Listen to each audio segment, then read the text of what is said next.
once upon a midnight dreary, while you ponder weak and weary over many a quaint and curious volumes of forgotten lore, dare you delve deeper into the abyss of the unknown?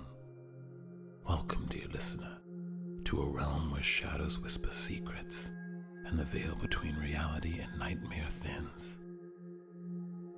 As you navigate these twisted tales of darkness and dread, let the chills that dance along your spine be a testament to the macabre delights we unfold.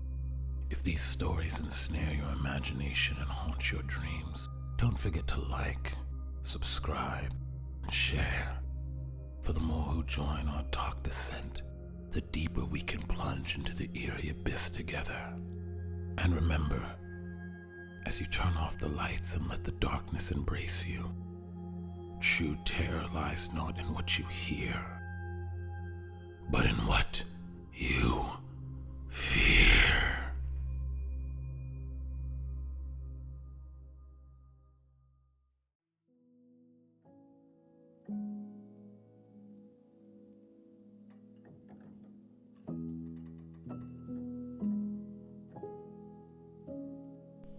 It wasn't my dog, but that's what the police are saying. That my precious bazooka killed those people. That she just snapped. That she's a bully breed and broke into the cabin and mauled them. I'm facing charges for the deaths of the family who were staying there. What happened was a tragedy. But whatever killed them wasn't my dog. It's still out there, up in northern Minnesota, on that small picturesque lake where we rented the cabin. I hope this warning reaches people.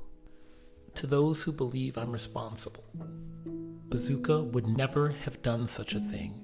She was a good dog. I know she has an aggressive name, but that's because it's the name she came with when I adopted her from the rescue group. She was an untrained pit lab mix, black with a white muzzle and paws, and she was like a wrecking ball on 4 legs, with the propulsion of a rocket. I couldn't change her name, because after a month of me trying to call her Beverly, she still only answered to Bazooka. But what she lacked in intellect, she made up for in affection. Every night she crawled onto my bed, all 70 pounds of her, and then after me pushing her off a few times, eventually I'd give up and let her stay. And any time I opened my eyes, I'd find her muzzle almost in my face, her dark eyes gazing into mine like she was memorizing every feature. Bazooka was everything to me. And I'm sorry for going on. I miss her. Anyway, so about the cabins. We had a rental for the weekend. See, my friend Jake and I both like board games, and sometimes we got together with this couple, Ray and Rashida, who are also board game geeks. Jake was always talking about how it'd be fun to have a weekend board game getaway at a cabin. Ray and Rashida were into the idea, and I agreed, as long as I could bring my dog. So, we rented this lakeshore cabin that shares a beach with a neighboring cabin and a couple of houses across the water. Like a postcard. Kayaks and canoes docked for our use. A grill, a fire pit, wood pile. Spacious too, with a balcony, a deck, and bedrooms upstairs as well as in the basement. Perfect for a gaming getaway. That first afternoon, we cooked hot dogs and veggie burgers out on the grill and played board games on the balcony table. The only downside was when I went out to take my dog for a walk, and I noticed 2 boys down by the water. One of them was peeing off the dock into the lake, the other ripping up a pool noodle and throwing pieces at ducks and laughing when they tried to eat it.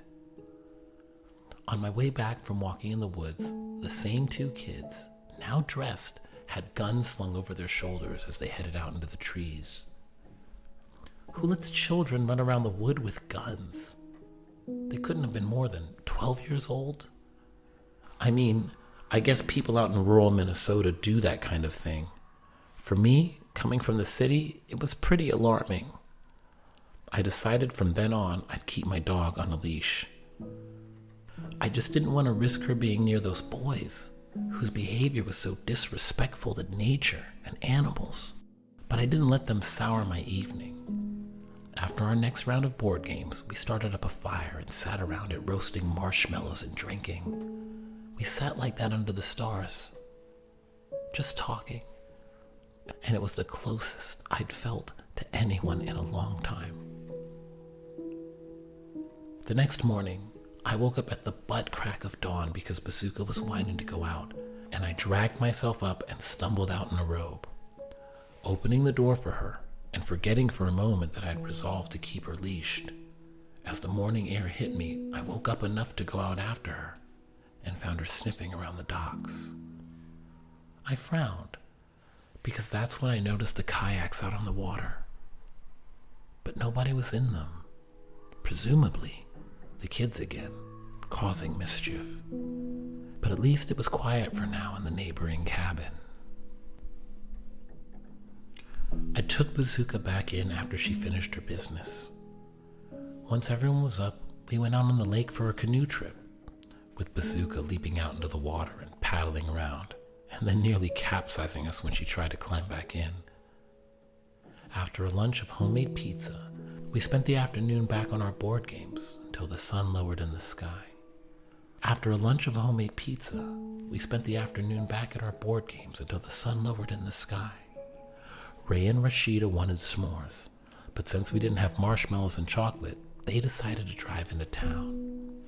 That left Jake and me at the bonfire, sipping beers and watching the stars come out in the deepening twilight.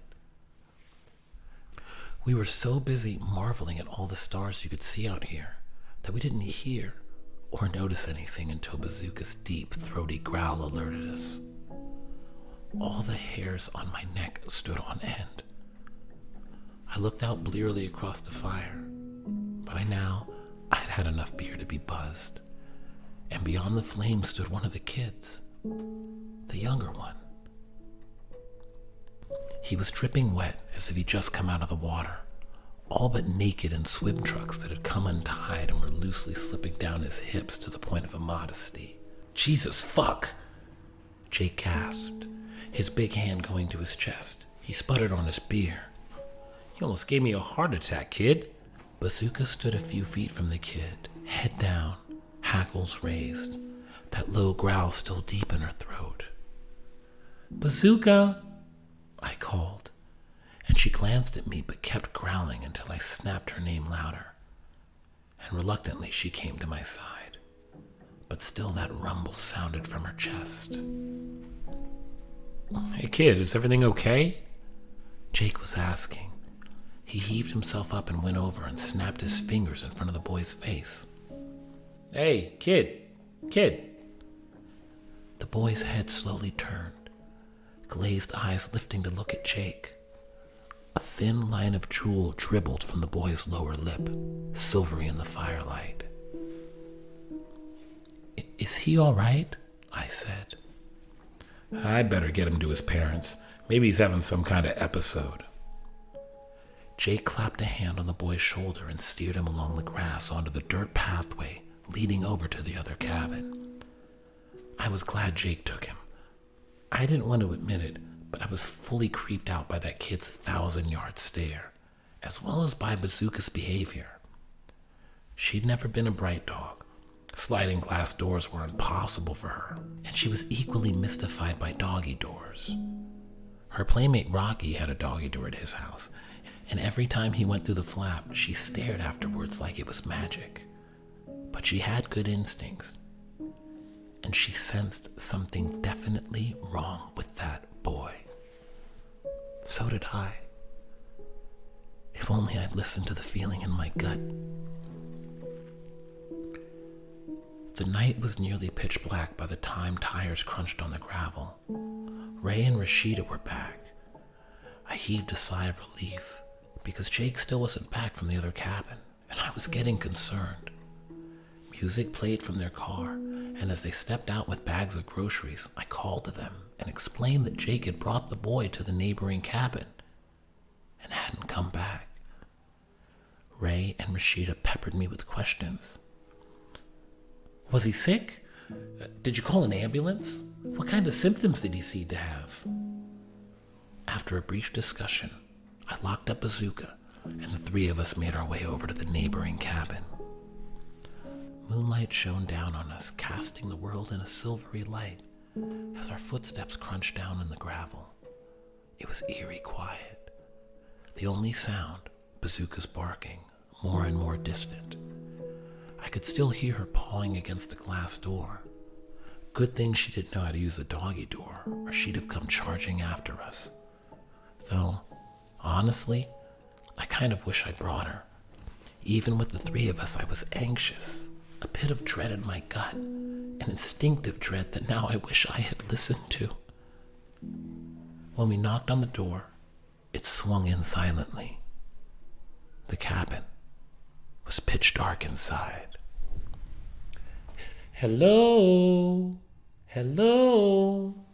called Ray. Silence. We shined our flashlights around. The cabin was nearly identical to ours, but the floor had a scattering of clothes and a towel. It seems like the boy just threw their stuff down wherever they went.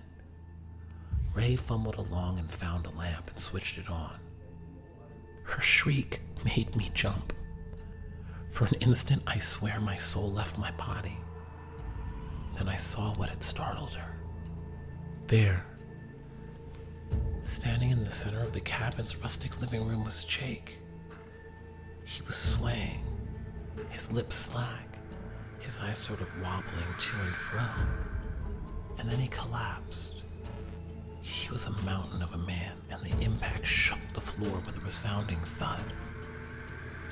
Somewhere below, I thought I heard an echo or another thud, like someone else was moving. "Jake!" Ray was next to him in an instant, checking his pupils, his breathing. He was breathing slowly, but regularly, his eyes still open, though he did nothing except look slowly at whoever was talking. Ray mostly. Though his eyes moved to me when I said, "I'm calling 911. I'm gonna look around and see if I can find anyone," said Rashida. A strange sequence of events and the symptoms of the boy, and now Jake. While Ray was speaking at the same time, trying to talk him through whatever he was experiencing, trying to ascertain what was wrong with him. And just as the dispatcher was telling me how soon help could come, a scream rang from above, then rapid footsteps. Rashida rushed down shrieking, "A woman! There is a woman up there with her face ripped open and blood is everywhere." Even as she rushed from downstairs, I saw the figure coming up from the opposite direction, ascending the stairs from the basement and lurking behind her. The boy, still clad only in his swim trunks, had dripping hands and red smeared across his face. I raised my arm to point, gasping, and Rashida saw my expression and turned and screamed as the boy lunged at her. Ray saw him in that moment too and shrieked. The boy knocked Rashida to the floor, shockingly strong and fast. He bared his bloody teeth. I think he'd have tried to eat her face the same as his mother. But at that moment, a black blur shot out of nowhere. 70 pounds of ferocious Pitbull slammed into the boy's scrawny body, knocking him off of her. Apparently, in this moment of crisis, Bazooka had figured out the flap door. "Run!" I yanked Rashida towards the front door. Ray hesitated, still kneeling over Jake, but there was no way she could lift him. Even with the three of us, we needed time to move him, and we didn't have that. She rushed after us. The three of us burst out into the night. "Bazooka, come! Come!" I shouted, but the snarling sounds from the boy and the dog continued inside. Ray and Rashida dashed into their car. "Come on! Come on!" Ray called to me. "I'll be right behind you. I can't leave Jake and my dog. Go and get help." The tires squealed over the gravel as they took off, leaving me alone on the gravel road under the moonlight. No company, but the 911 dispatcher's tinny voice still on the phone. As soon as they were gone, it struck me how foolish I was, how exposed and helpless, and most of all, how loud the dispatcher's voice was, shooting questions at me. I hung up the phone and rushed into our cabin and shut the door, hurrying to find my keys. Where are my fucking keys? I finally found them on the coffee table by the fireplace and turned to rush the door, and froze. There, just outside on the deck, standing in plain view through the sliding glass doors, was Jake. Just standing there, staring in, his eyes sweeping to and fro, like he was looking for someone.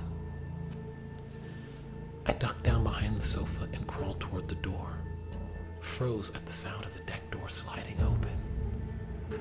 He'd entered the cabin. Maybe he was feeling better. The urge to call out nearly brought words to my lip, but this time, my instincts overrode the impulse. I stayed quiet. Jake's heavy footsteps took him across the room. He wandered upstairs. Should I call to him? And then I had an idea, a way to be sure. My iPad was in the downstairs basement. I tugged out my phone, shifting it to silent mode, and I called my iPad. Heard the jingle from my phone calling it. And then, heavy thuds. Jake came barreling down the stairs, charging at top speed, knocking over a potted plant at the bottom of the stairs, and heedlessly crashing down toward the basement. Not a normal reaction. Not at all. Panic sent sirens through my brain. I couldn't open the front door without hearing the latch, but the sliding door to the deck was still open. As silently as possible, I slipped out and rushed along the moonlit deck out to the gravel. The car was parked away up the hill, close to the stacks of firewood. Each step away from the cabin, I breathed a little easier. Until I heard a soft crunch on the gravel ahead of me. I shined my phone's light. And there, standing in front of my car, was Bazooka. Her head hung low and droopy. She listed to one side. Her mouth hung open and her eyes stared at my flashlight. No, not you too. A wave of terror and exhaustion hit me. I was so sure I was doomed. She's so fast and there was no outrunning her. But even more than feeling afraid, I was upset. I took a step towards her and only stopped myself at the last second. Bazooka? I whispered. Her snout lifted, and then to my shock, her tail moved, a slow wag side to side. Bazooka, are you still in there? I drew in a shaky breath as I waited for her to attack me. And when she didn't, I muttered to myself. I mustered myself and said in my sternest voice, "Sit." For a long moment she stared. Then her hunches wavered, and she sat. "Stay," I said as I walked around her and got into my car and looked at her. She was watching me. Her jaws so slack in that same way the others had been, her eyes followed me. I could feel myself tearing up as I said, "Good dog." And her tail thumped, and then I drove away. I still don't know what was in those woods. The body of the younger kid in swim trunks had Bazooka's teeth marks from when she defended us, and because of that, they apparently concluded she must have been responsible for mauling the woman upstairs and the man who must have been the kid's father. The oldest boy's body was not found, and Jake's death was listed as a heart attack, and Bazooka is still missing. To be honest, that's been the hardest part. And I know I shouldn't say that when human lives were lost. But losing my dog has been worse than the blame, worse than the charges I'm facing now. I wonder if there's some part of her that remembers. Even now. If she's still in those woods, running wild with her empty eyes. Running and listening. Waiting to hear her name to be called.